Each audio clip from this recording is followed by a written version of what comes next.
When I think about integrating ELD, and we're going to review integrated ELD and what that means. But when we're talking about ELD in the secondary math classroom, it's really providing and ensuring that our students have access, right? To that every child has access to succeed. And they all have potential, but as teachers to be mindful of what that looks like and to provide the resources, the scaffolds that are needed to help. And so it's not whether or not they can learn it, is just providing the tools necessary for them to succeed. So next. So a little bit about, I like understanding who our students are. When we've been providing, and working with districts and even in the recently, I like showing the data. Who are your EL students? Who do they represent in your classroom, right? And so if you take a look on the left, we break it down by California. And we know that 1 out of every 4 students in California is an English learner. They have different experiences, different cultures, but their native language is not that of English. And so they're learning. In California specifically, we're such a diverse state, and we're representative of, I believe there's 67 languages represented in our state. But you can see here, 19% are ELs, and then you can take a look at some of the data with their math. And, math is something that I think, because it's the content, right? But it's also understanding the rigor of the academic language that is in math that sometimes is a little bit hard for our students, right? And then you have the county. Within our county, we have roughly over 400,000 students in our schools, and 15.1% of them are ELs. When you look at the percentage, it seems a bit low, but it's not. It's hundreds of students within our system, right? So it's just an understanding that as we move forward and as we have this conversation today about English learners, it's not some foreign concept or for students that they're not in my class, they're not at my school. The reality is that they're in our schools, and it's important for us to be aware of that in all content areas. Next. I like showing this because it's important for us to have that moral obligation. When we think about students who are learning a second language, they're learning a new language, right? They're acquiring those skills, they're practicing, they're at times maybe embarrassed to practice because they feel that they're not adequate enough to speak, and they're developing. They're developing, so they're constantly thinking about, how am I going to say this? How do I respond? Do I know this word? What does this word mean?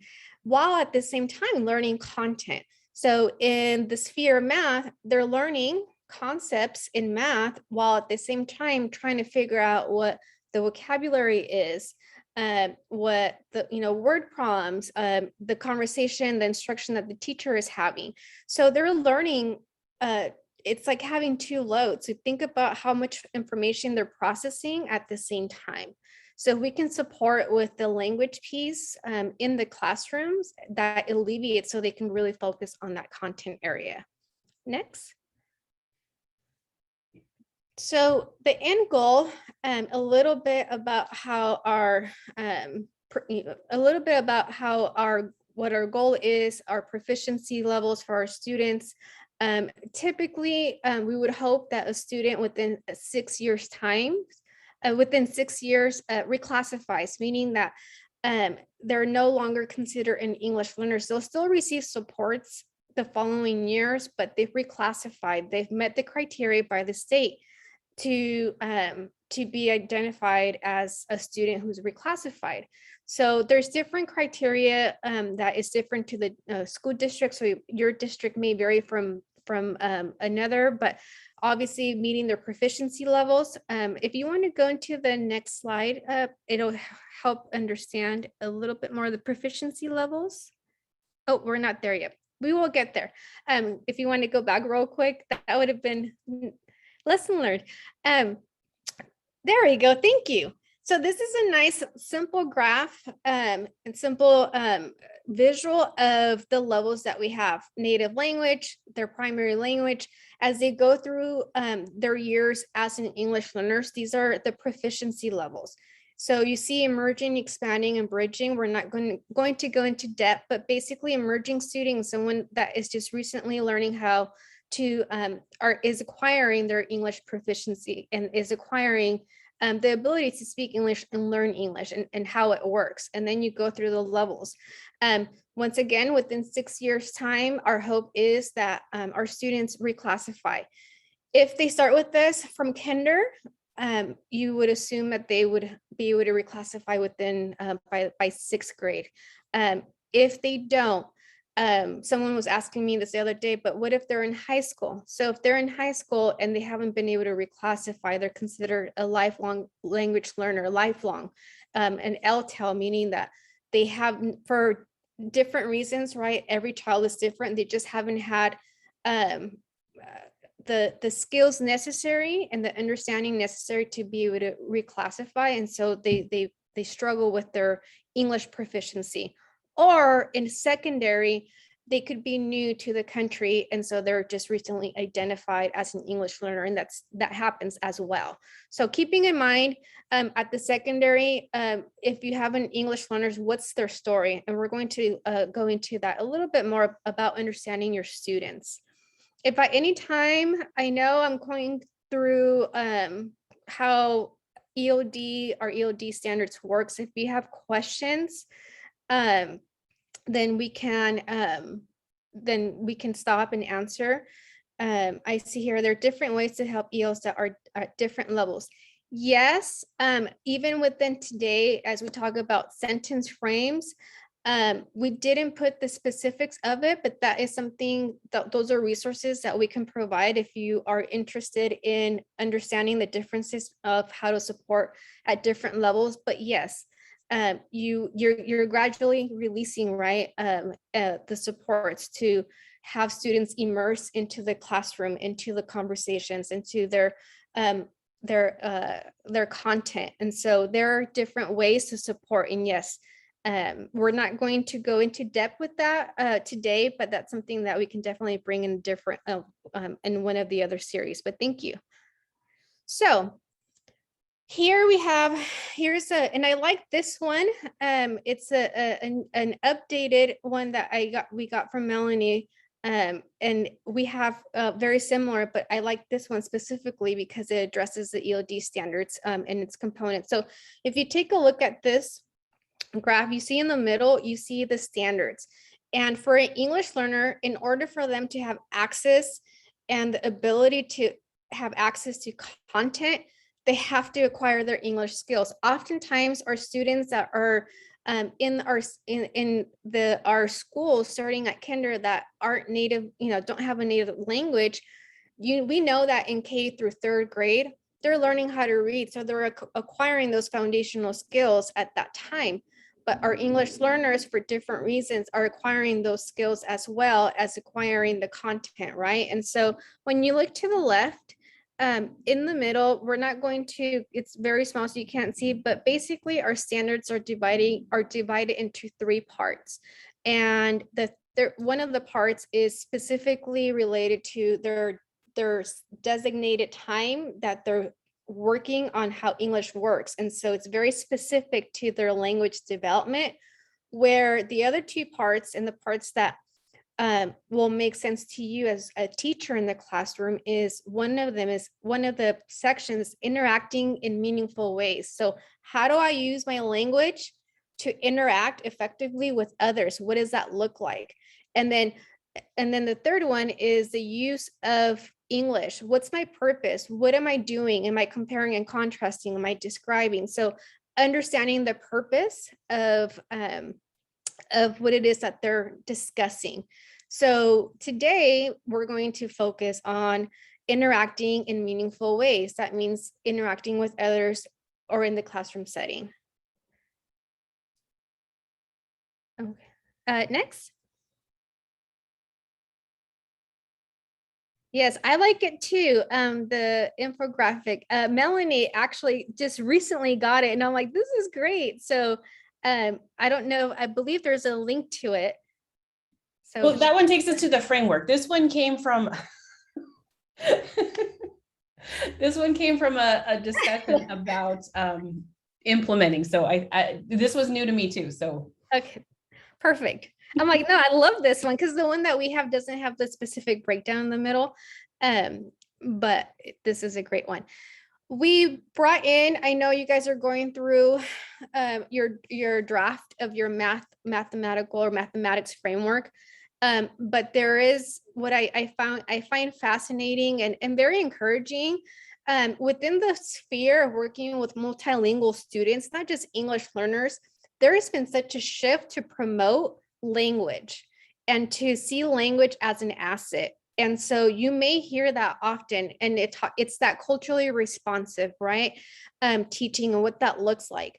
Well, in your draft framework, you can take a look at the 6 recommendations for creating that classroom that has that equity and engagement. Now, this is to say that we're not doing this in the classroom, right? I remember as an educator, as a teacher, I liked refreshers because it reminded me, oh, I need to get back to that one thing, or I need to focus on this, or maybe this is my goal for this year. So take a look at the 6.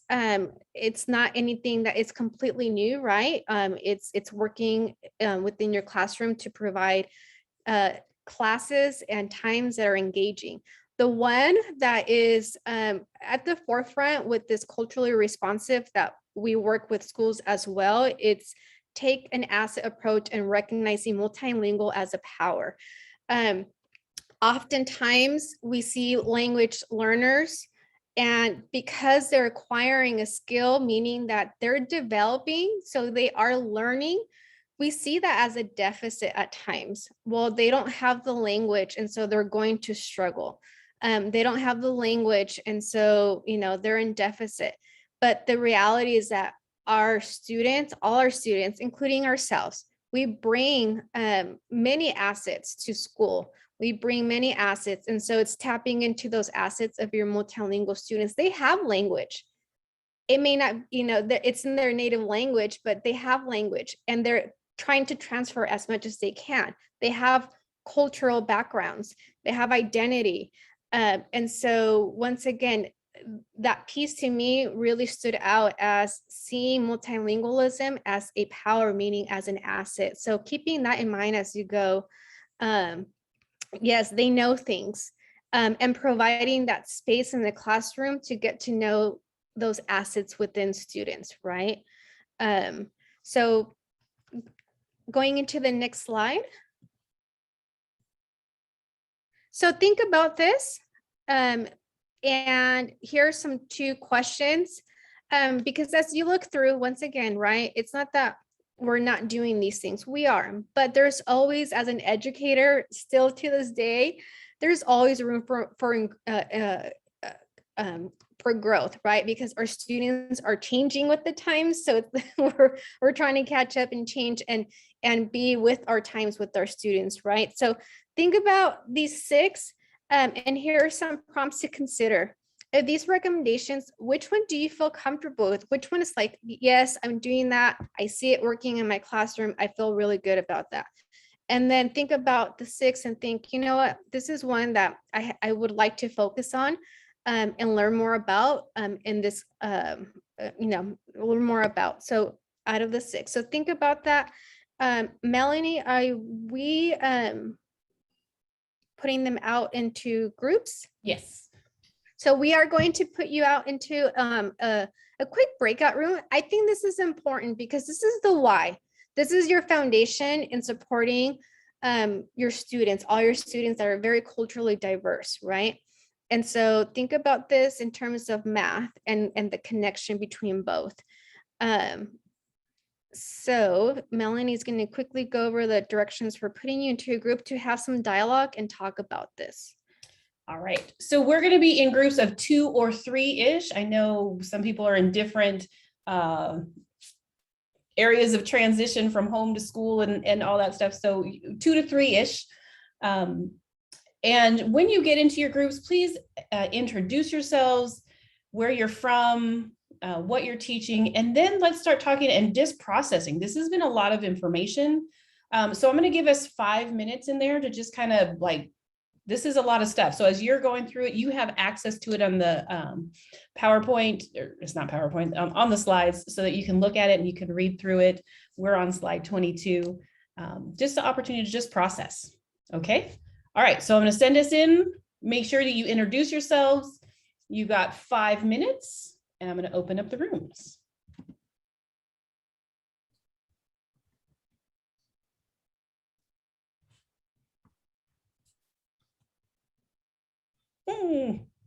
Hold on, I'm gonna move 6.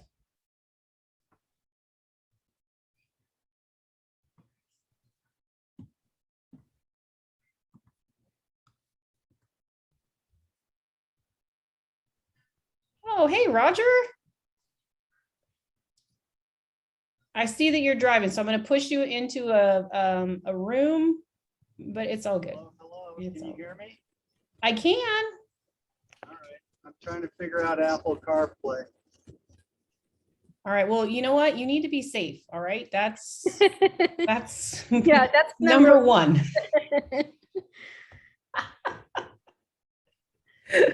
So let's not tempt fate. But thank you for joining us. We truly appreciate it. Yes. All right. So process what you're hearing, especially. So Roger, this is Diana. She is my fabulous colleague who does all things for our multilingual learners. Hello, Roger. Nice to meet you. You can hear us. Oh, he's muted now. Yeah. Oh, okay. Which All right then. I got my timer on. Okay, good. All right then. So Roger, we're gonna go bounce around and join some other groups. I want you to stay safe. Please do not touch anything. We'll see you back in a little bit.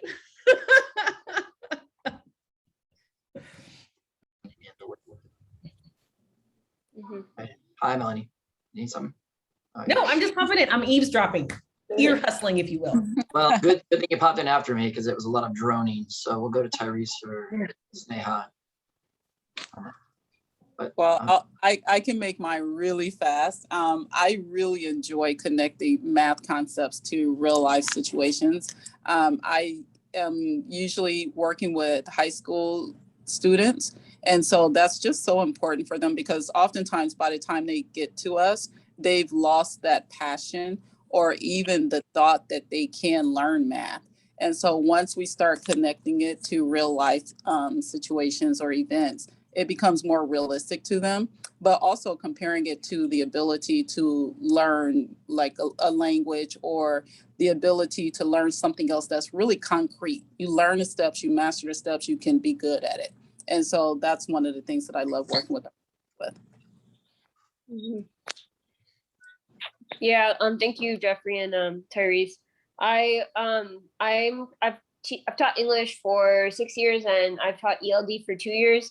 And this year I'm a teacher on assignment. So, and I'm supporting teachers. So this framework is like, I'm looking at slide 20 with the image, and it's just something that's so critical. If there's one thing that we need our English learners to do, it's to talk. It's to in a car, interest rates, taxes. I don't know. Anyway, and unfortunately, my students, most have been expelled. Most have missed a lot of school.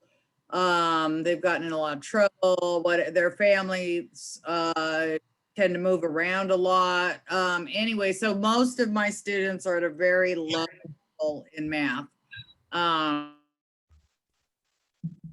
Uh-oh. Hi. Why? I'm on the school. How is everyone today? Good. We're there. Issues. Yeah. You can see. Yeah. I have trouble hearing. Ah. Yeah. I'm on the iPad, and I feel like you can't hear me either. I can hear you just fine. Oh, yeah. Oh, okay. Oh, but both of us are frozen. Yeah. It's my say we're having I'll speak really slowly. Or we could use the chat. You could use the chat. Oh, that's true. Yeah. Okay. That might be Freeze. best. All right, now we're unfrozen, but we only have about 20 seconds, so make it fast. Go. Oh, okay. I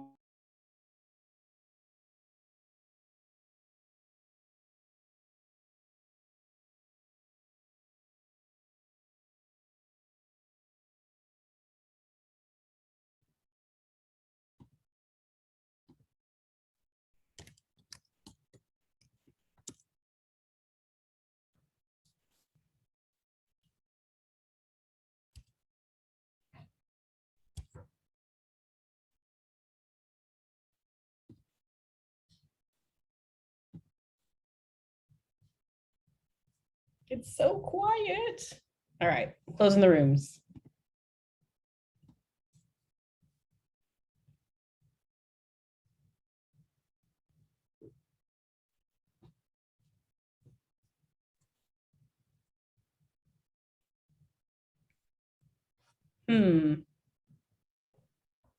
This is not my normal setting, so we got a lot. Everybody's got a lot of time to finish up their conversation. So y'all, you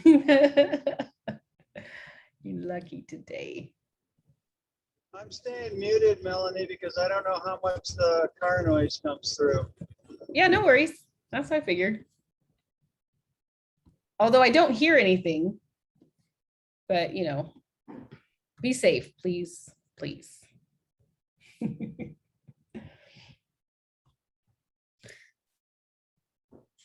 All right, Melanie, I think No, we got about 10 more seconds. oh, there we go. Yeah. Yeah.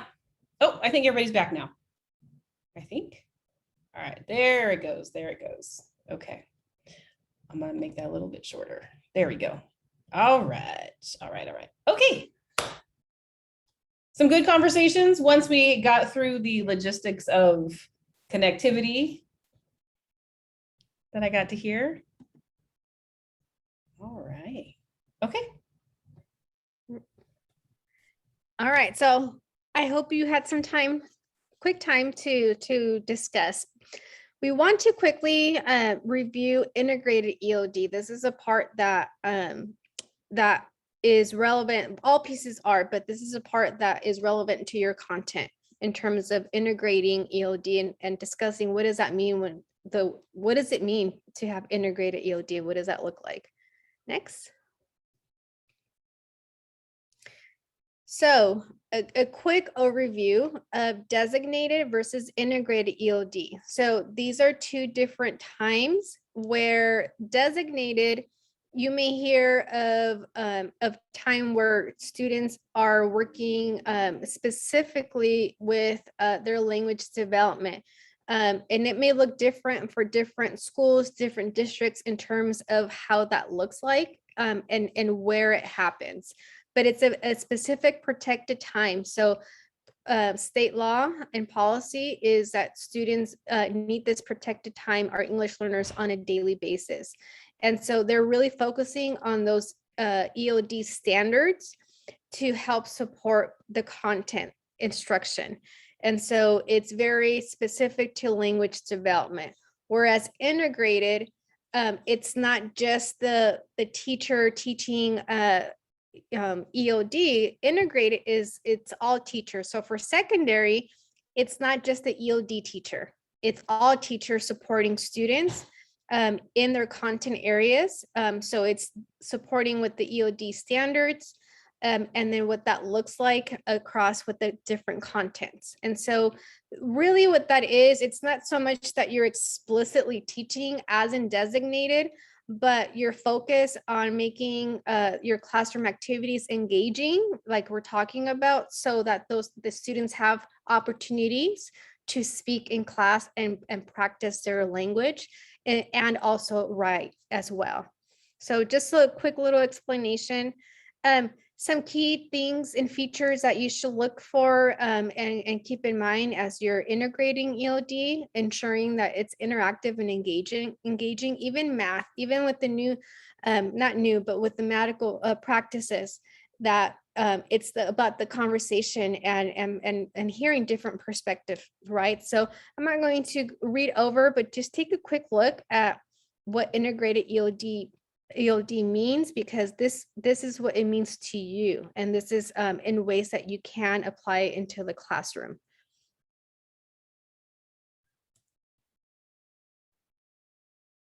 Okay, next. So this to me is very important, because someone was asking about earlier if we can help support in the different within the different proficiency levels. And I know as a math teacher, you're teaching your core instruction, which is your math. But to me, it's important to know your students. As we know our students in other aspects, we know their we often know their state levels in terms of how they did on the state test, depending on what grade you're teaching. We know their history, but just knowing the proficiency levels in your classroom, knowing where a student is something that you can have access, and you should have access to your students, because one, if a student is learning and acquiring English, they just may simply be new to the country. That's the SEL that is coming in, right? And or you are knowing your students' levels to help them within math and how to support them and provide the proper supports for them. So simply, I always say, whether whoever is overseeing your ELD or your ELs, just ask them for a list and see where your students fall. So we talked about the proficiency levels, where we can skip that. I want you to take a look at this and quickly read. What does research say? So there's two different types of talk that we're talking about. On average, when we talk about classroom talk, it's just very informal, right? Their register is different. They're just talking to a friend or to and even a teacher, but they're just in conversation. I want you to think, and you can, I don't have this, but you can put it in the chat. I want you to think in terms of classroom talk, what percentage of their day is classroom. So ELs use classroom talk, what percentage of their day? So if you want to just quickly respond, what do you think? The percentage of classroom talk? 80, 10, 30, 60. So you guys are all over the percentages from 0 to 105. All right, 2%. So Jeffrey, you were almost right there. 2% of the time that they're in the classroom, they're talking. So now we talk about academic discourse. This is wait, I have to process 2% of the time. So if I have 55 minutes, how many minutes? You guys are the math content people, but 2% of the classroom talk, yes, whether it's in its entirety or it's broken down into, because we're moving towards a collaborative environment, right? In the past, and moving towards, right, and figuring out what that looks like. It was very much note-taking, right? And so it's moving into that place of collaborative conversation. Okay, I need to go back to this moral imperative, right? I'm sorry, my mind just got blown. Okay. All right, Dave's stirring up the pot. Go ahead, go for it. So, and then their academic discourse is, this is very, focus on their content, right? And this is the vocabulary that is specific to math, the academic register. So knowing specific vocabulary of your lesson, of your unit, and using those words, those tier 2, tier 3, those are higher level words in their conversation. What do you think the percent is for that?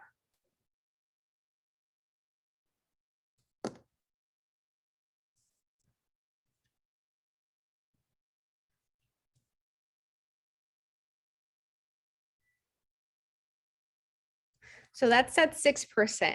So that's a good thing, right? However, it's under 10%. And yes, I know it's hard to fathom, especially for us, for you math folks, in terms of that, but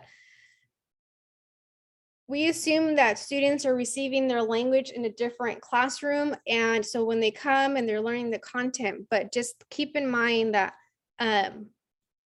throughout the day, they're not getting that time to speak and to develop their language proficiency. So yes, it's food for thought. And you know, the focus now is moving away from that. And even as we go forward is ensuring that they have those spaces to be able to talk, and not just talk, right? But be able to talk within within your content, using that tier 2, tier 3, those higher level academic words. Yes, so 2% and 6%. I have it. I have the reference here somewhere, so make sure when you can use, you'll have access to it, or you have access to this presentation, so you'll be able to see where it comes from as well. I know, so let's keep moving towards, you know, providing that structure for our students to have that collaborative conversations and that space in the classroom. Next, because I know we're coming to the. All right, so we're gonna do some math and model some of this opportunity so that it's more than 1 minute. More than 1 minute, maybe 2. Okay, so here we go. We're gonna do some math. And for those of you who are hanging out with me today, it's gonna be the same, but I want you to think with a different lens, okay? So what we're gonna do is, the activity is called 4 numbers. And so we get 4 numbers, and we are going to take exactly those 4 numbers exactly once and make any combination using any operation to create the expressions 1 through 30.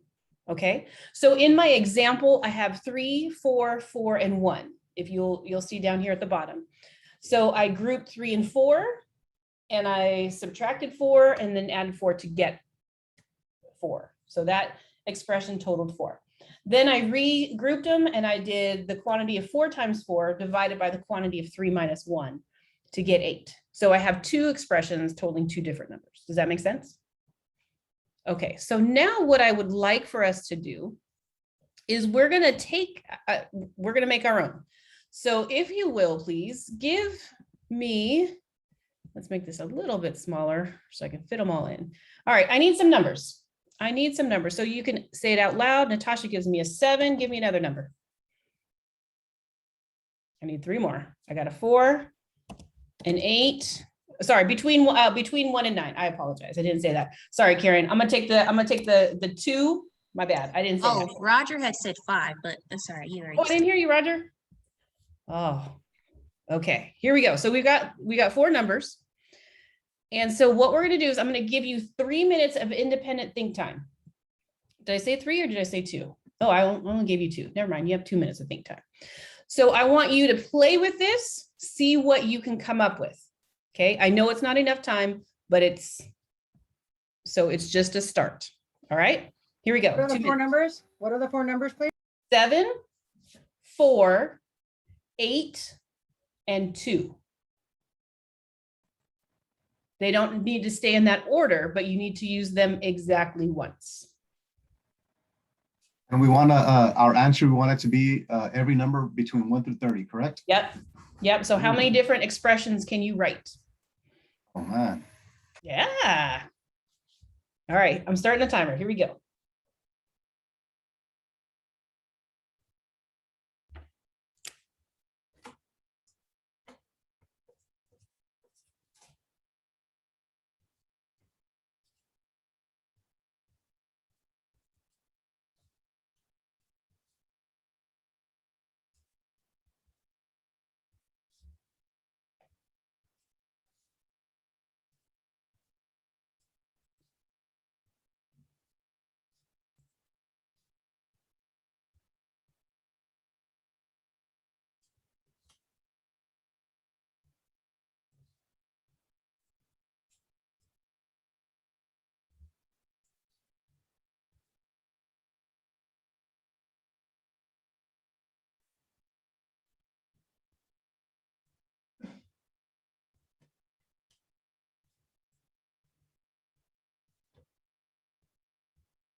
All right, my friends. Here we go. Now what we're going to do is I'm going to put you into pairs-ish. And I want you to talk, oh, hold on, let me get to the next slide. I want you to talk about your strategy, okay? We already know what the answers are. The answers are 1 through 30. What I'm really focused on is your strategy.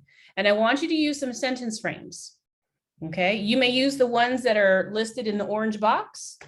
So the first step I took was to blank, or I notice blah, blah, so I'm gonna blah, blah.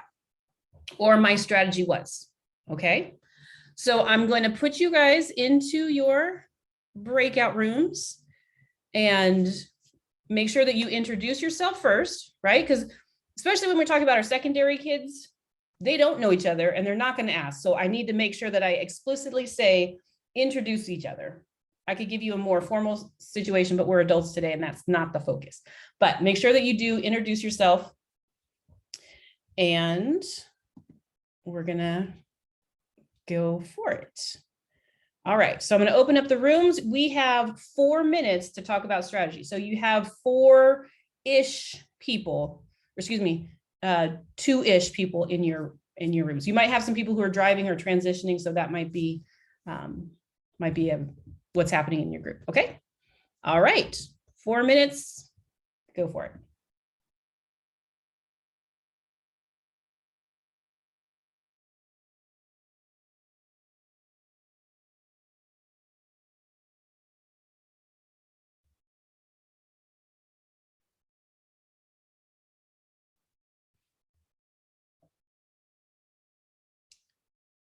You know what?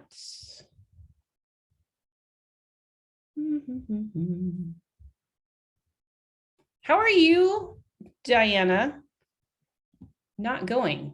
Because is it giving you the option to go? It is, but I used my first time doing this, I went into, and so our team, we don't go, we just let them have their conversations and then we wait in the main room. No. And I'm not trying to say. But I was just like, because I randomly assigned it and I don't know how to assign it so that you don't go in the room. Oh no, I just have to no, because I did go in the room one time. No, I just ignore or say whatever. Because everybody else who's not a co-host, it forces into a room. So that's what I just needed to know, that it gives you the option to not go. It gives me the option to go or to not go. Oh, okay, because I'm a co-host. We have maybe. Because hold on, because Eva's still here, so she must not have accepted. So maybe I changed that permission sharing. That's fine. That's good. We're good on time. Good.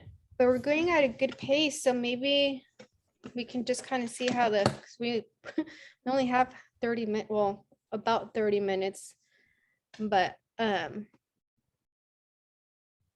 I think going through this and maybe ending after the video may be a good. I'm cool with that. Mm-hmm. This is a nice one that they're in, they're in their breakout rooms and they're talking and they'll come back. And so, perfect. Mm-hmm. Yeah, I just had to call out that minute. They need to understand, like they need a tangible, those 2% still sounds bad, but when you say it is 1.1 minute and then somebody else has only 48 minutes, I know. Call that out. I have to go back because I was trying to go through and if I need to go back to that conversation with David, yeah, on the comments, the resume.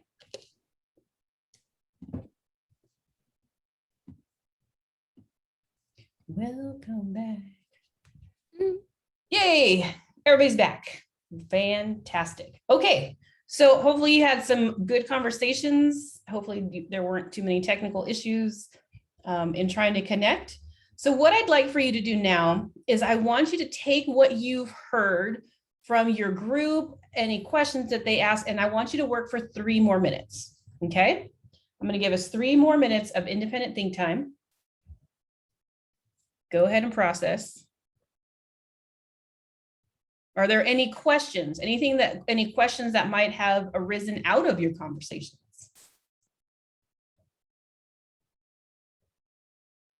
Okay.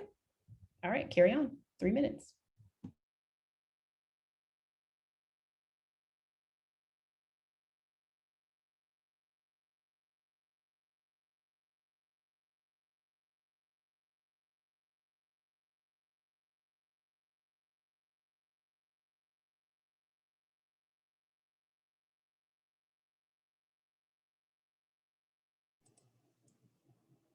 Melanie, what were the 4 numbers again? 7, 4, 8, 2. Okay, thanks. Mhm.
We got about a minute more.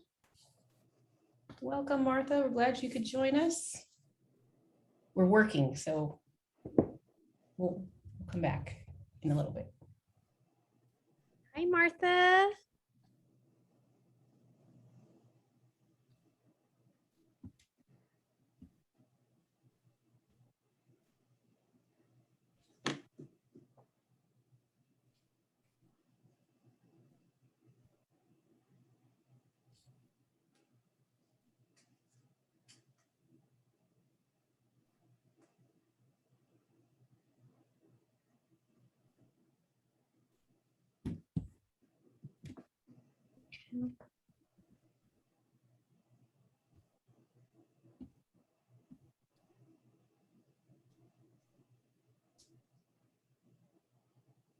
All right, my friends, that was 3 minutes.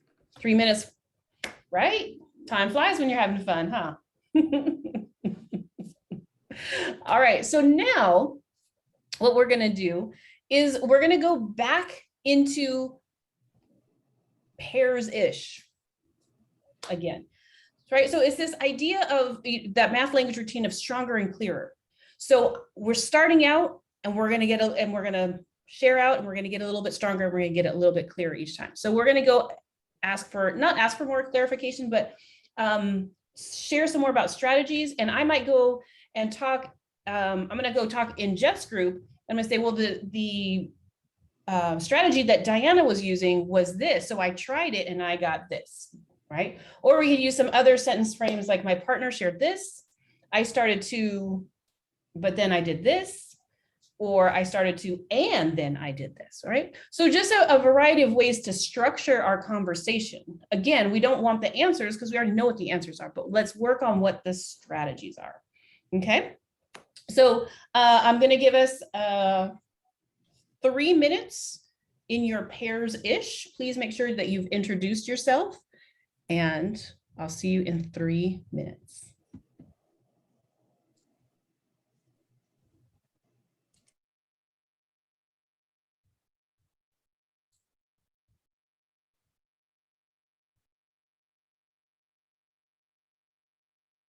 Oh, I think, let's see, Katie, Katie, put you. Diana or team, I want, so I won't be a disruption. Hello, everyone, I'm sorry. So I won't be a disruption. I can hold back and just listen for the rest of the time. Would Sounds that good. work? You're Okay. not a disruption, but I'm gonna No. put you in a group because I want you to hear what they say Okay. so that Okay. they'll catch you up to speed. You're not a disruption. I'm glad that you were here. Oh, thank you. I And heard such great apologize. things about you, so I'm like, I'm so She is excited to learn more about you. amazing. I know, that's what I keep you're, hearing. you're too sweet. Oh, and I hope you got what you needed, Diana. As of yesterday, I haven't, did you email, was there an email or? It will come from professional development. I'll follow up. Okay, thank you. Thank you. I apologize. No worries. I'm learning too. First week of school. Oh my goodness. We Woohoo! breathe. We breathe. Yes. I'll join room 4 and I'll see you back. Okay. All right. See you. Scribing skills. All right, my friends, I hope you had a good time doing some math. And now I know we're not going to go back to this, but I know that you're going to still be working on some of them, like how do we get number 14 or whatever. Yep, I know. But that's okay, right? Because it was an engaging task, right? And it was one that all of us could enter in.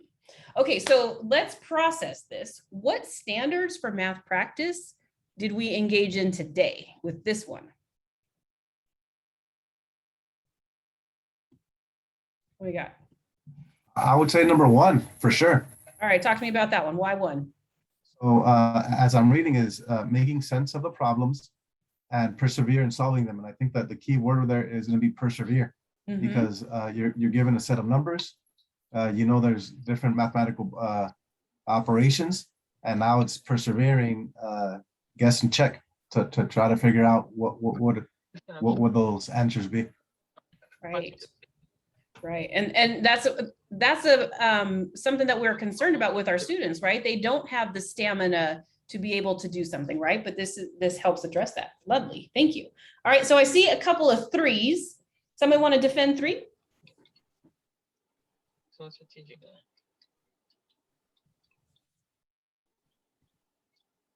What'd you say? I heard something. I heard someone. Who'd like to defend 3? It wasn't me, but I'm going to talk All about right. 3. Go for You it. gave us the opportunity to explain what our strategies were and then listen to other people's and then try it and see if it worked for us or if we had to expand on it or change it. And then we got to talk about it one more time to say what we thought about it. So we were critiquing and talking, arguing about what worked for us. Awesome. Thank you, Jill. All right. I see a couple of 7. So someone want to defend 7?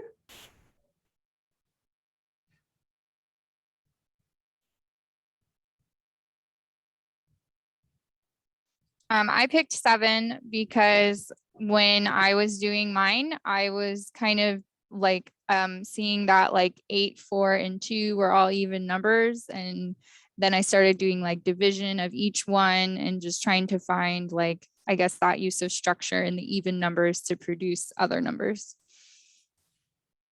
Ooh, I like that. I like that. All right. I see someone. A different point on that same one is I was looking at the structure of the expression. So I kept part of my expression the same and changed the other part of it. Ah, So what? then I could make new numbers. 2 ways to approach what? All right, you guys are blowing my mind. I love it. All right, I saw somebody else put 6. Who'd like to defend 6?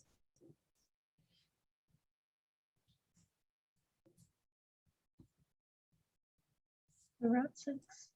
I put 6 because the whole time I was calculating to make sure that my answers were accurate and then going back and looking to see which numbers I was missing and trying to find those. Nice. Thank you. All right, I see somebody put 8. Who wants to defend 8?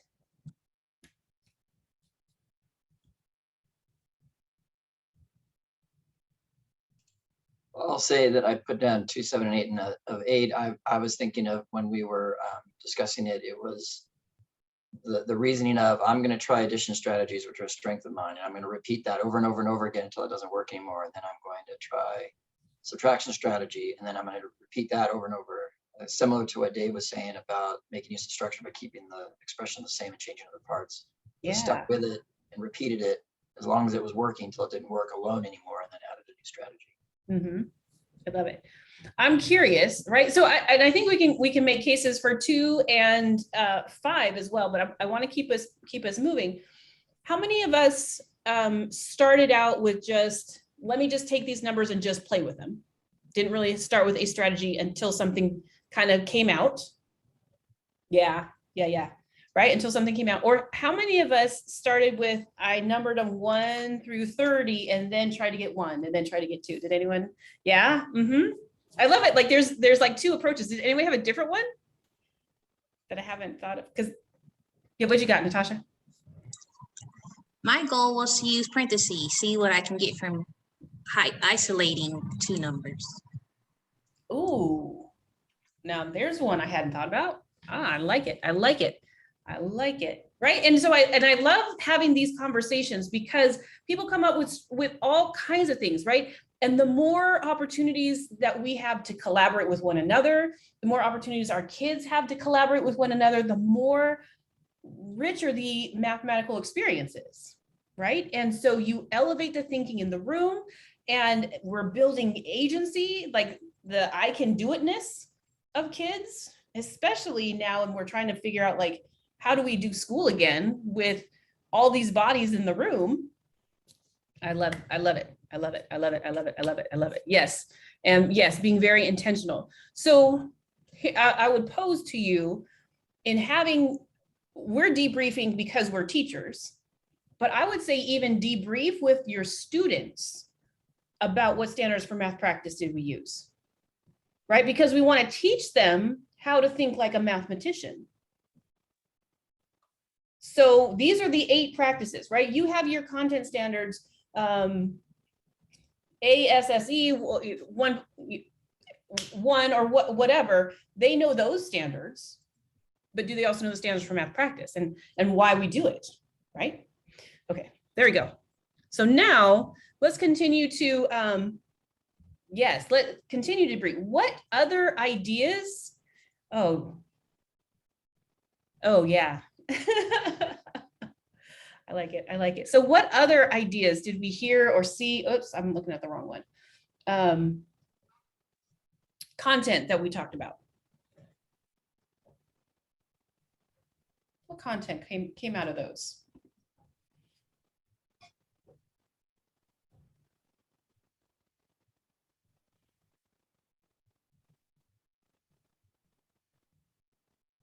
We definitely have parentheses.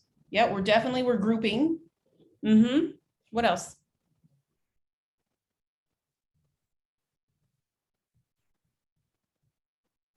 Lots of rechecking, because I was checking to make sure I was not making any mistakes as I was manipulating the numbers so many different ways. You had to kind of slow down your thinking to make sure you're being accurate. Yeah. Order of operations, right? PEMDAS. Exponents. Wait a minute, Mr. Mattoon, what?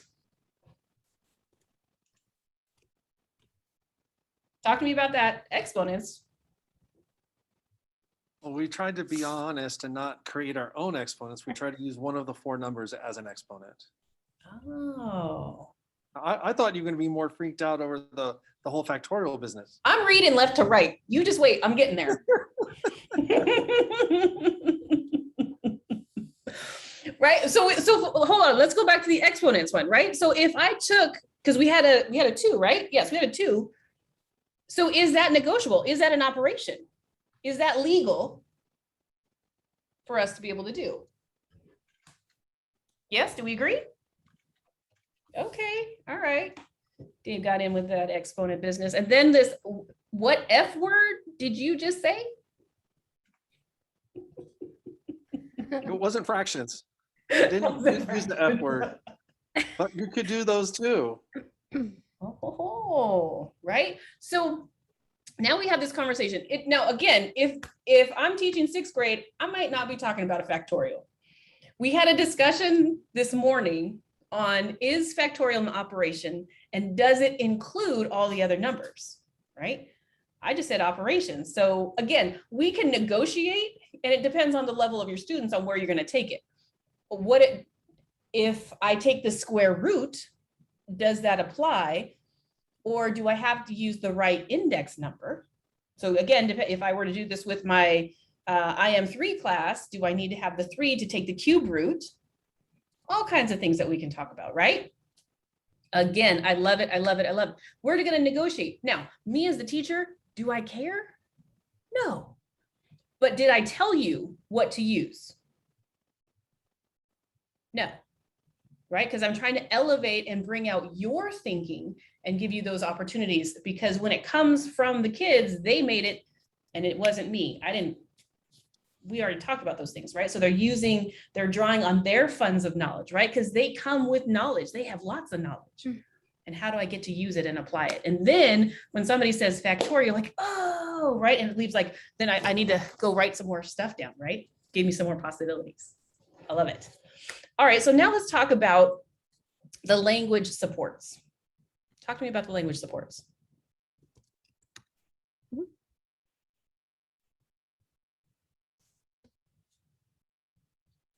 What was helpful? What might we do? Mathematicians, fine.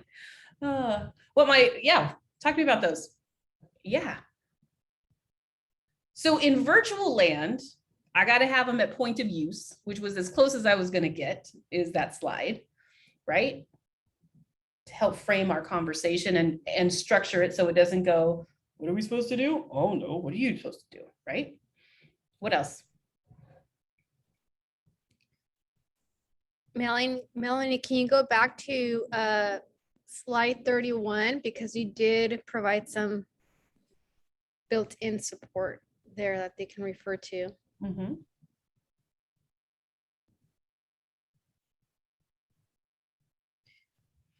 Well, we had oral and written directions, right? We had both sets of directions, because you're going to have a kid who looks away for a moment, or because the teacher talks so fast, at least I can read through, right? Mm-hmm. We have worked out examples to look at so that we can go back and figure out, what was Ms. Jansen talking about again? Oh, there it is. Right?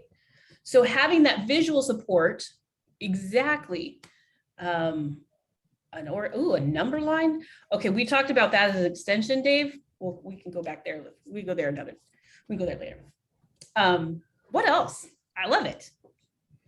What else? I think I was just thinking with the math is like listening to other people. We listened to everybody. We wrote it down. We read a little bit about the strategies, or I wrote everything down and kind of read the math problems and then speaking it out, talking it out. Mm-hmm. Yeah. So you had it visually, you had it audibly, right? Mm-hmm. Just different ways, and then we're processing it. Roger, mm-hmm. I thought I heard you.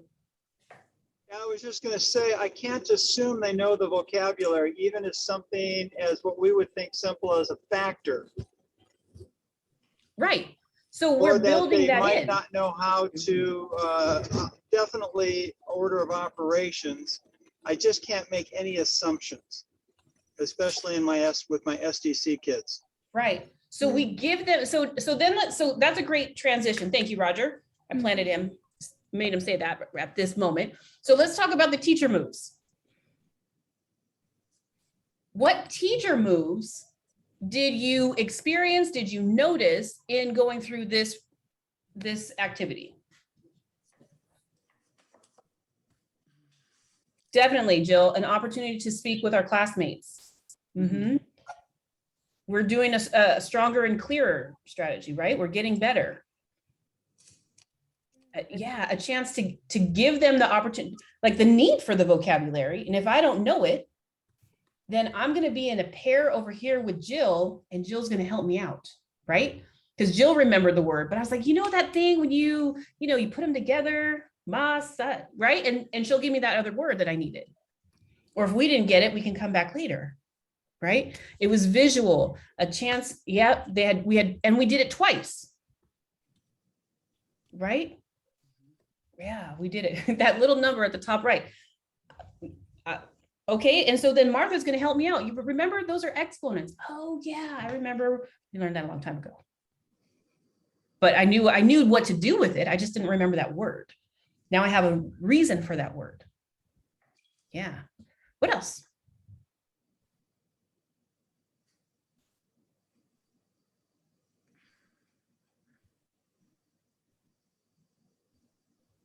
It was timed because I didn't want you to sit and struggle by yourself for too long.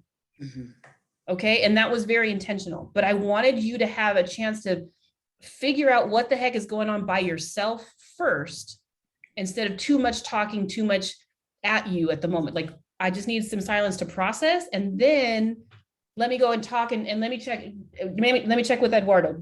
Are we on the same page? What was our strategy? Because that was a nice safe place for me to make sure that, oh, am I supposed to use all 4 numbers, or can I use only 3? And then Eduardo's like, if he knows, he'll tell me. And if not, well, then we can go ask or figure something out. But at least there's somebody else in my corner with me, which is another reason why we have to do those class builders to help build that camaraderie in the classroom. And so we're making those connections all the way around, because math is a social endeavor. We do all this together. Great. What else? Anything else you saw?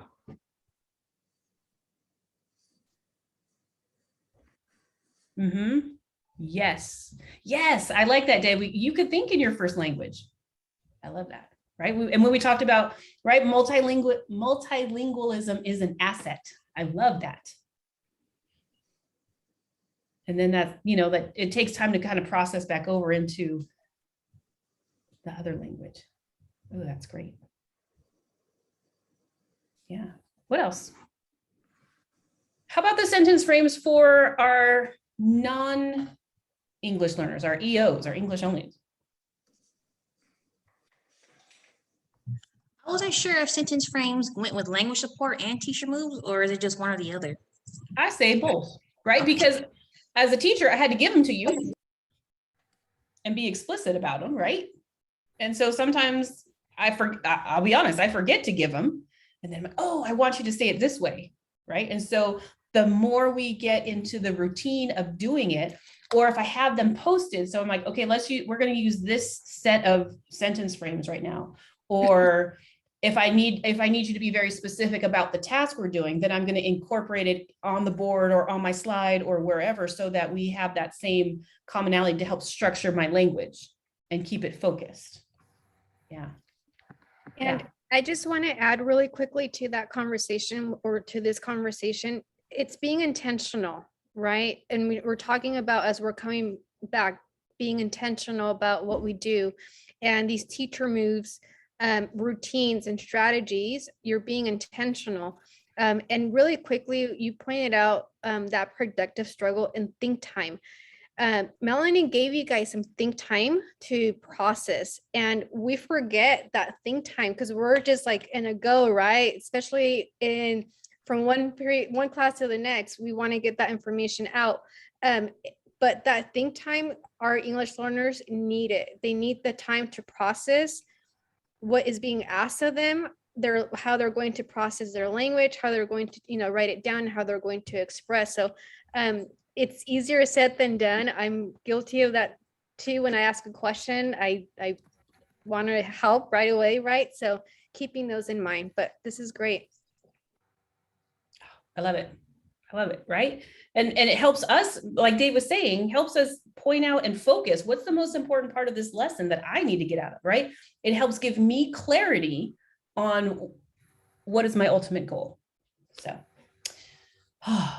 good times, good times. Okay, Diana? Yes, we thought we were totally in a good spot, and we're like, yeah, we're gonna get through everything. Well, honestly,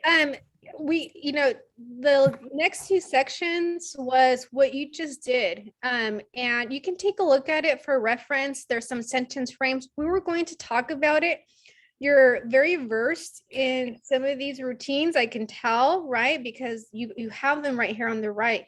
It's just being intentional about them and applying, even taking this list that you guys basically developed as a group, as opposed to me sharing a few things. So yes, sentence frames, that's the collaborative conversation. I think we got that covered in this.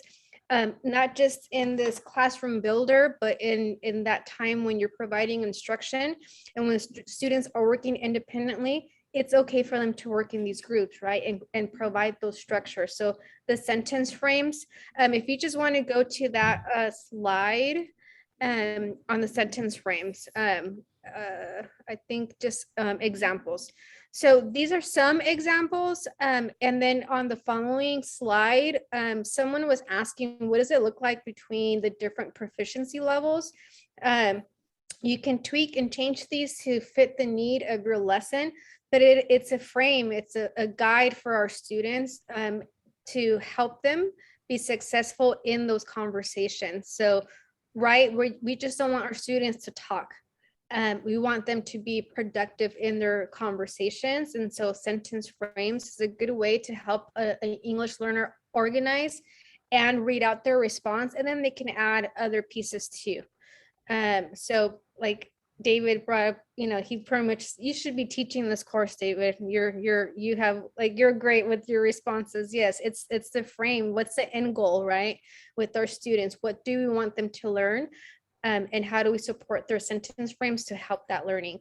But I think we're good. I mean, it's 4:45. You guys did an amazing job on coming up with some of these routines that are important. Once again, it's just being intentional about them, right? Thank you. Thank you. So going back to our learning intentions and success criteria, like we're wrapping this up. This is our optimistic closure. Did we do what we say? Did we meet our goals? We understand why we need to do this? Absolutely. We can explain ways to engage with our students, right? Apply our learning to teaching moves we can make in the classroom. We already had some of those discussions. We didn't quite get to comparing our teaching moves with that of colleagues unless you guys had those conversations in your breakout rooms that I didn't get to hear. So with that, if you will please, on your way out of this meeting, on slides 61 through 64, they're all the same. Just grab a row and just give us some feedback, because we're going to get to be here again next week or next month. And so we really want to know what worked for you today. What would you like to see or do differently? And then what are your next steps? What are you going to take from this? And what are you going to do with this learning? So with that, we say thank you so much. Technology. We saw Oh no, what worked when someone said technology? Oh. It's always a plus when it works. Right. It does. It does. So with that, we want to say thank you. We've got a couple extra slides with some resources for you, and we will see you September 9th. So bring some friends. The more we can talk about it and share practices, the better. That's good. So with that, thank you so much. It was really good to see everybody, and I hope you have a great Friday, great rest of the week. Everybody. Bye. Thank you. Thank you.